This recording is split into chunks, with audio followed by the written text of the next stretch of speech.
Hello दोस्तों, स्वागत है आपका आज के वीडियो में। आज हम लोग SSC MTS BBI question 2024 PYQ question analysis करेंगे। जो एसएससी एमटीएस में पूछा गया महत्वपूर्ण प्रश्न रहेगा, तो वीडियो को लास्ट तक देखें और चैनल में पहली बार है तो चैनल को भी सब्सक्राइब कर लें। आज का पहला प्रश्न है हम लोग का, भौतिकी के क्षेत्र में नोबेल पुरस्कार प्राप्त करने वाले पहले व्यक्ति कौन थे? बताना है। फिजिक्स का नोबेल पुरस्कार कौन सबसे पहले लिया था? तो ऑप्शन ए में जॉन हंगरी हुमर, ऑप्शन बी में बंगारी मथाई, ऑप्शन सी में William Conrad Roentgen, option D में विनस पॉलिंग। तो इसका करेक्ट आंसर हो जाएगा option number C is a correct answer. William Conrad Roentgen is a correct answer. फिर अगला प्रश्न, जून 2019 तक की स्थिति के अनुसार graduate management admission council GSSC के अध्यक्ष और सीईओ का नाम क्या है? बताना है। नाम क्या है जीएसएससी के अध्यक्ष का? तो ऑप्शन ए में है विरल आचार्य, ऑप्शन बी में है राम रमेश, ऑप्शन सी में संगीत चोपड़ा, ऑप्शन डी में जगदीश सेठ। तो इसका करेक्ट आंसर हो जाएगा ऑप्शन नंबर सी, संगीत Chopra is a correct answer. GSSC के संगीत चोपड़ा अध्यक्ष हैं। फिर अगला प्रश्न हम लोग का, निम्नलिखित प्रसिद्ध व्यक्तियों में से भूदान और सर्वोदय आंदोलन के लिए किसे जाना जाता है? ऑप्शन ए में सैयद अहमद खान, ऑप्शन बी में श्यामा प्रसाद मुखर्जी, ऑप्शन सी में आचार्य विनोबा भावे, ऑप्शन डी में है अरविंद घोष। तो इसका करेक्ट आंसर हो जाएगा option number C is a correct answer, Acharya Vinoba Bhave प्रसिद्ध व्यक्ति थे भूदान और सर्वोदय आंदोलन के लिए। फिर अगला प्रश्न हम लोग का, 1527 ईस्वी में खानवा के युद्ध के राणा सांगा को किसने हराया? ऑप्शन ए में है बाबर, ऑप्शन बी में है जहांगीर, ऑप्शन सी में हुमायूं, ऑप्शन डी में है अकबर। तो इसका करेक्ट आंसर हो जाएगा option number A is a correct answer, Babar ने हराया था। फिर अगला प्रश्न हम लोग का,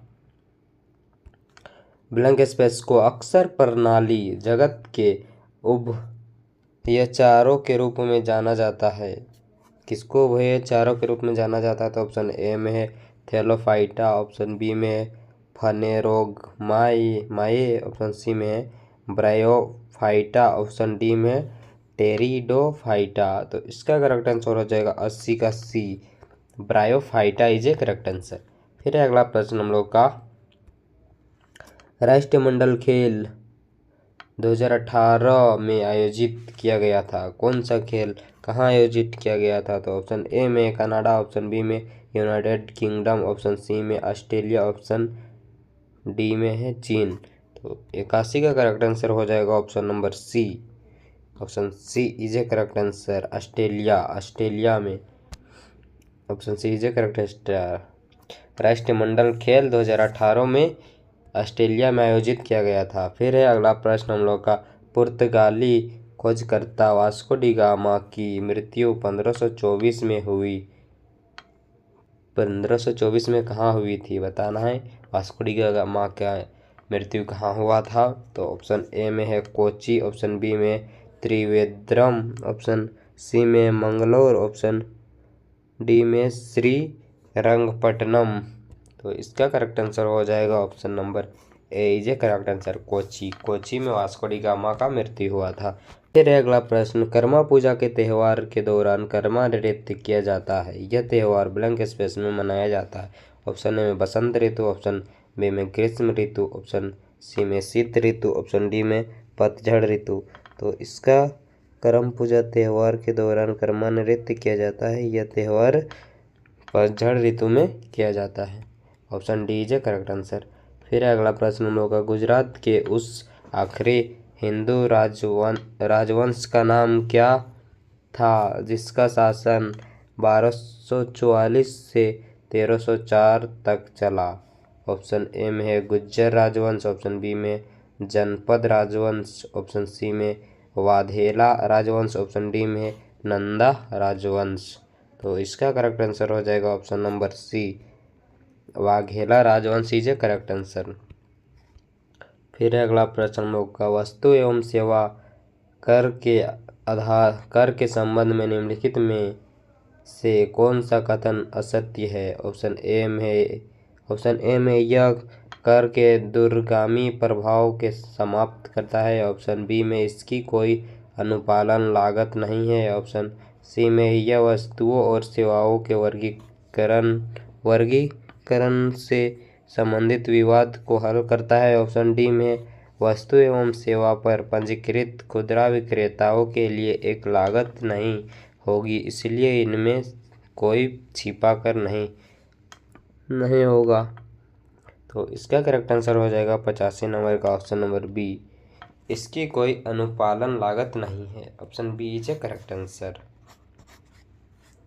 फिर अगला प्रश्न हम लोग का, निम्नलिखित में से कौन सी नदी गोदावरी की एक सहायक नदी नहीं है, बताना है गोदावरी की एक सहायक नदी कौन सी नहीं है। तो ऑप्शन ए में है सरबरी, ऑप्शन बी में है इंद्रावती, ऑप्शन सी में है मंजीरा, ऑप्शन डी में है बराकर।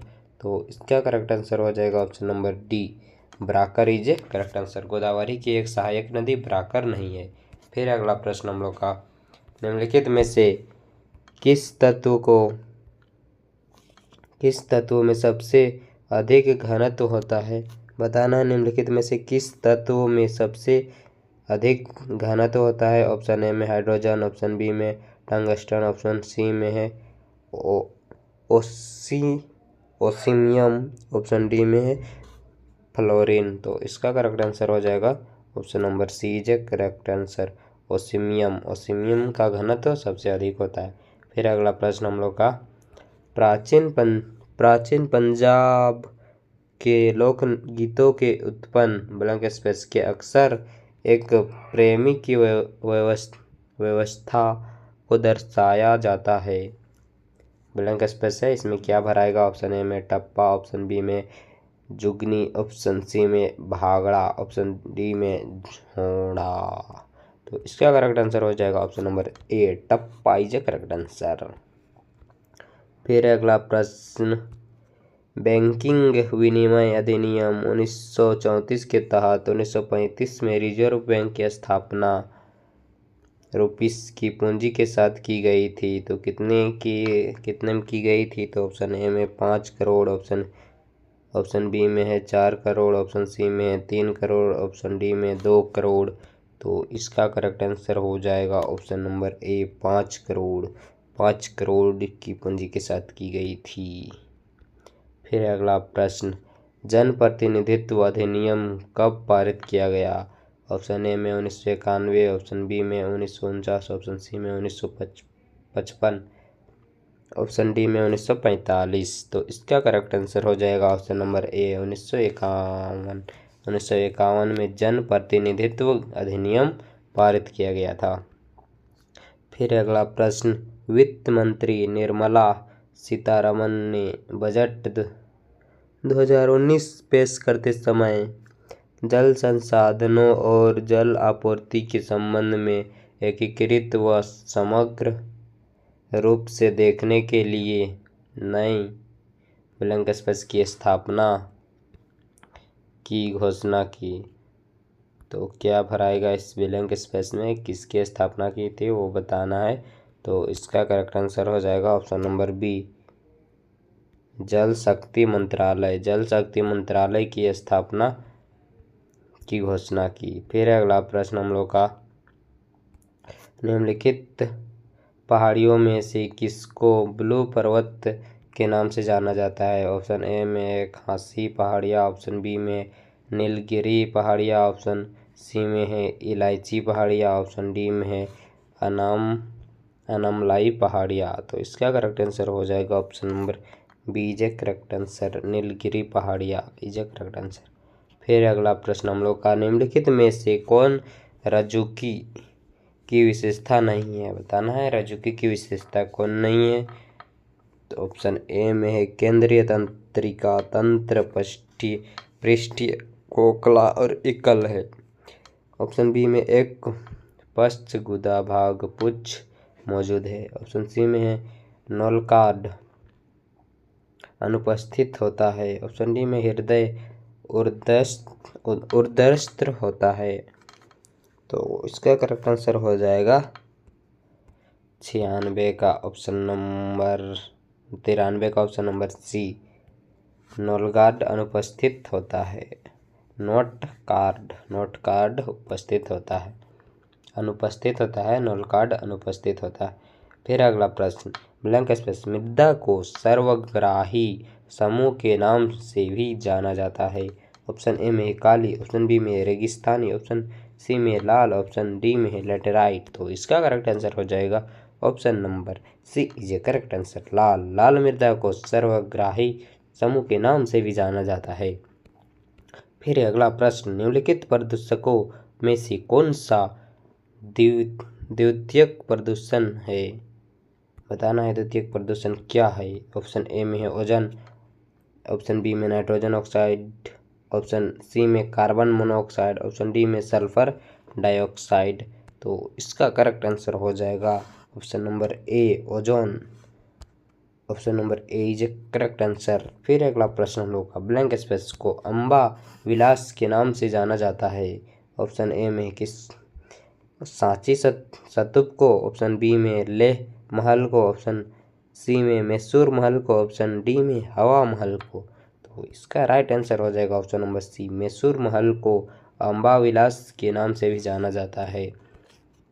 फिर अगला प्रश्न, भारतीय संविधान का जनक किसे माना जाता है। ऑप्शन ए में राजेंद्र प्रसाद, ऑप्शन बी में बाल गंगाधर तिलक, ऑप्शन सी में जवाहरलाल नेहरू, ऑप्शन डी में भीमराव अंबेडकर। तो इसका करेक्ट आंसर हो जाएगा भीमराव अंबेडकर। भारतीय संविधान का जनक भीमराव अंबेडकर को कहा जाता है। फिर है अगला प्रश्न, एशियाई महिला रग्बी चैंपियनशिप 2019 में भारतीय महिला रग्बी टीम ने किस टीम को हराकर महिलाओं की पहली अंतर्राष्ट्रीय जीत दर्ज की। ऑप्शन ए में चीन, ऑप्शन बी में सिंगापुर, ऑप्शन बी में सिंगापुर, ऑप्शन सी में रूस, ऑप्शन डी में जापान। तो इसका राइट आंसर हो जाएगा B, option number B is a correct answer, Singapore. Question number 99, निम्नलिखित में से किसकी कमी के कारण पोलार्गा रोग होता है। ऑप्शन ए में है विटामिन B5 की कमी, ऑप्शन बी में विटामिन B2 की कमी, ऑप्शन सी में है रिबोफ्लेविन की कमी, ऑप्शन डी में है नियासिन की कमी। तो इसका करेक्ट आंसर हो जाएगा ऑप्शन नंबर डी, नियासिन की कमी के कारण पोलार्गा रोग होता है। फिर है अगला प्रश्न, अगर वीडियो थोड़ा सा भी हेल्पफुल लगा है तो इस चैनल को सब्सक्राइब जरूर कर लें। अगला प्रश्न है, किस संवैधानिक संशोधन अधिनियम के तहत संविधान की प्रस्तावना को संशोधित किया गया था। ऑप्शन ए में 92, ऑप्शन बी में 96, ऑप्शन सी में 44वें, ऑप्शन डी में 42वें। तो इसका राइट आंसर हो जाएगा 42वें संवैधानिक संशोधन अधिनियम के तहत संविधान की प्रस्तावना को संशोधित किया गया था। आज के लिए इतना है। अगर वीडियो थोड़ा सा भी हेल्पफुल लगा है तो हमारे चैनल से जुड़े रहे।